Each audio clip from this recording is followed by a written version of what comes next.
My name is Sindoni, and thank you for tuning in to the broadcast of Dmso Cancer Cure, Fact or Fiction. In today's program, I will put the spotlight on cancer. Many of you out there listening have had or know someone who has crossed over from cancer or other fatal illnesses.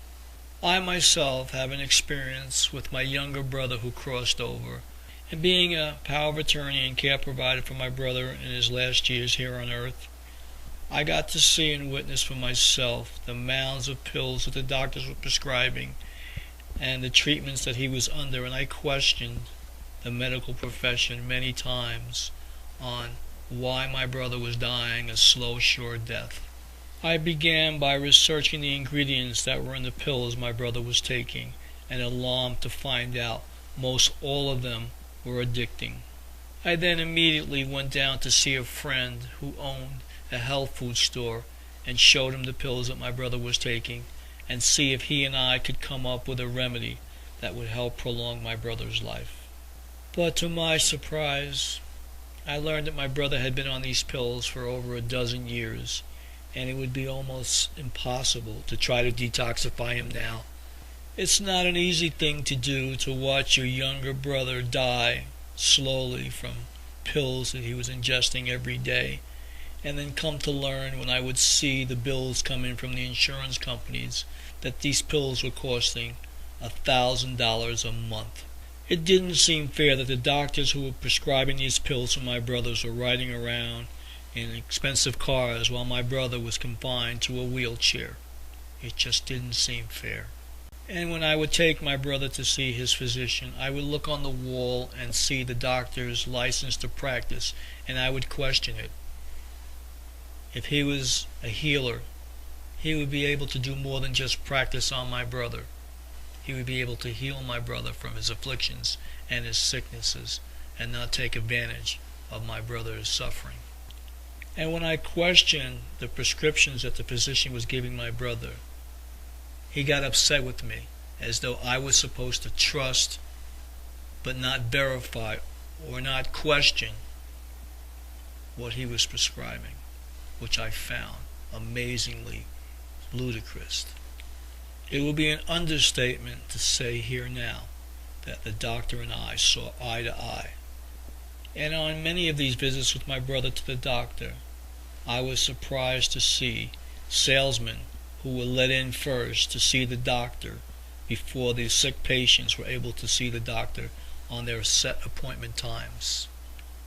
These salesmen were directing the doctors as to what prescriptions were best to give their patients, as though by providing these prescriptions they would get frequent flyer miles or brownie points or dollars or commission for giving these patients these pharmaceutical products.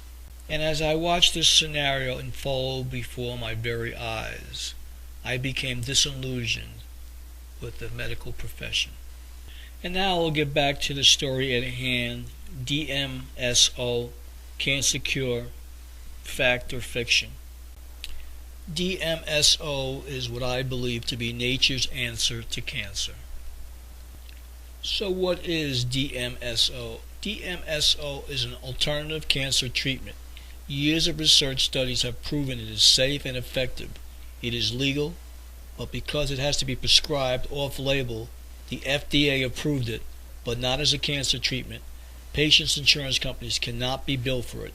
It is not available through most cancer treatment centers for this reason.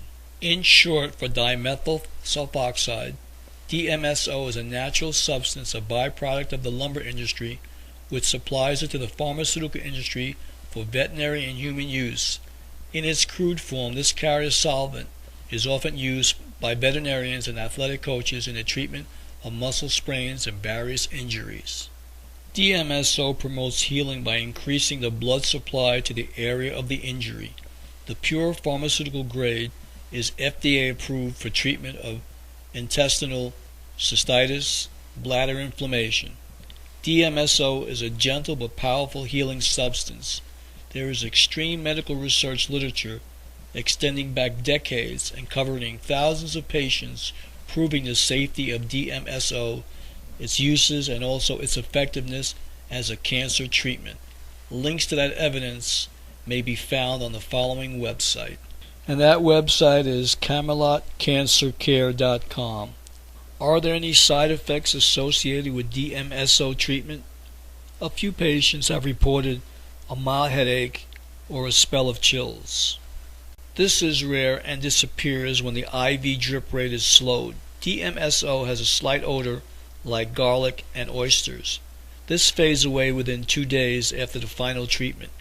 Dmso is gentle and non-toxic, and it does not ordinarily cause nausea and vomiting, nor does it routinely destroy health tissue or blood cells, unlike standard chemo.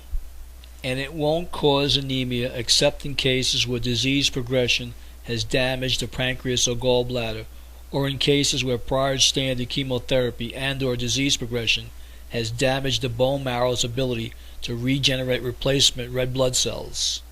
And Dmso has none of the miserable side effects common to most standard chemotherapy agents. Research indicates that it protects against common side effects of standard chemo and radiation.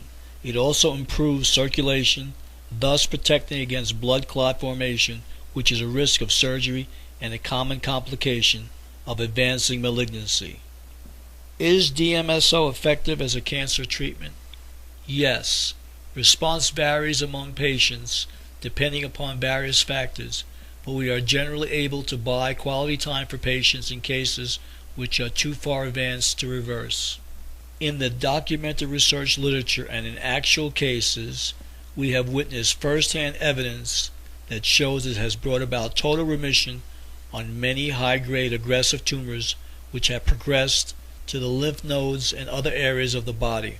Camelot Cancer Care's greatest success has been against the lymphomas, the glioblastoma, the melanoma, prostate, and colon cancer.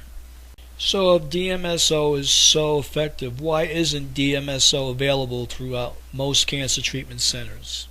There are 2 reasons: medical bureaucracy and economics. Most doctors are in fear that by offering it to their patients it could make them vulnerable to attack from the AMA or the FDA. And also a major reason is that institutions cannot bill patients' insurance companies for Dmso treatments.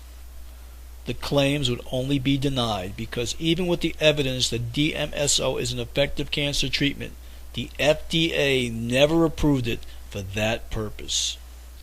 Even though there are obstacles with the FDA and Big Pharma, Dmso is sold in health food stores, mail order outlets, and on the internet, and in most countries around the world.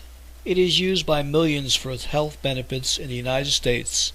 Dmso has FDA approval only as a preservative of stem cells, bone marrow cells, and organs for transplants, and for interstitial cystitis, a painful inflammatory condition of the bladder which is very difficult to treat with other therapies. And if you search for Dmso on the United States National Library of Medicine, pubmed.gov, you'll get almost 30,000 index results, making it one of the most studied compounds of our time. Yet we are led to believe that Dmso can't pass the required regulations for its approval in other medical conditions, even though its effectiveness and low toxicity profile is unquestionable. It does make one wonder. In closing, I'd like to thank everyone for watching Dmso, Cancer Cure, Fact or Fiction. Can you feel me near you? Tommy, can you see me? Can I help to cheer you?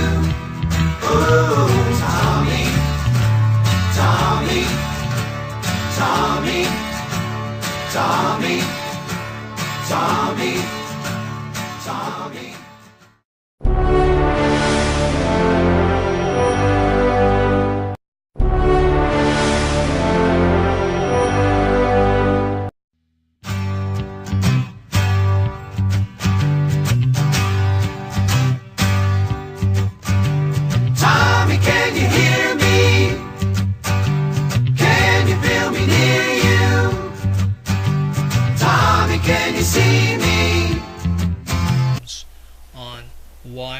brother was dying a slow, sure death.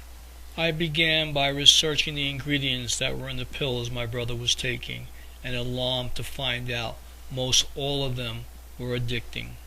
I then immediately went down to see a friend who owned a health food store and showed him the pills that my brother was taking and see if he and I could come up with a remedy that would help prolong my brother's life.